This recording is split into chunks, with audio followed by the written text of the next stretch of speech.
Magandang araw! Ang ibabahagi ko sa inyo ngayong araw ay tungkol sa sistema ng wika. Magbasa, makinig, matuto at magsaya. Ako si Binibining Menya.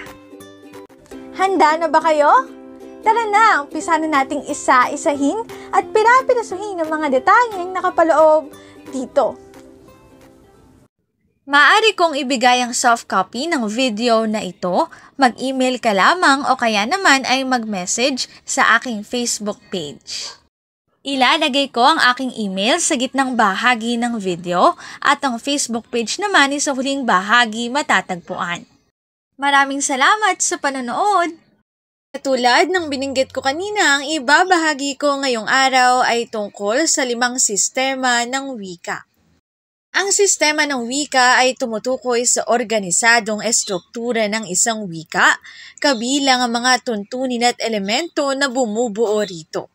May iba't ibang sangkap ang sistema ng wika kabilang ang una, phonologia or phonology, ikalawa, morphologia or morphology, ikatlo, syntaxis or syntax, pang-apat, semantika o semantics at panghuli, panlima, ay pragmatika o pragmatics.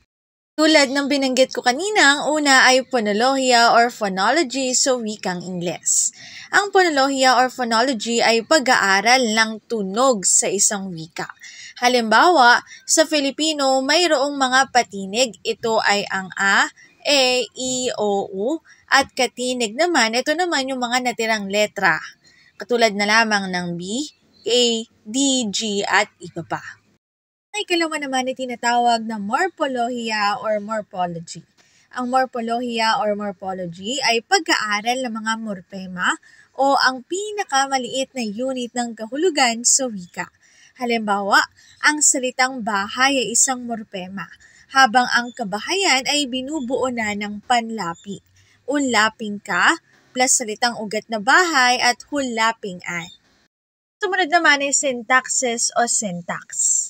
Ang syntaxis o syntax ay tuntunin naman sa pagbuo ng mga pangungusap.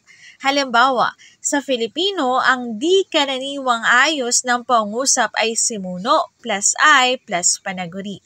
Halimbawa, si Ana ay nag-aaral.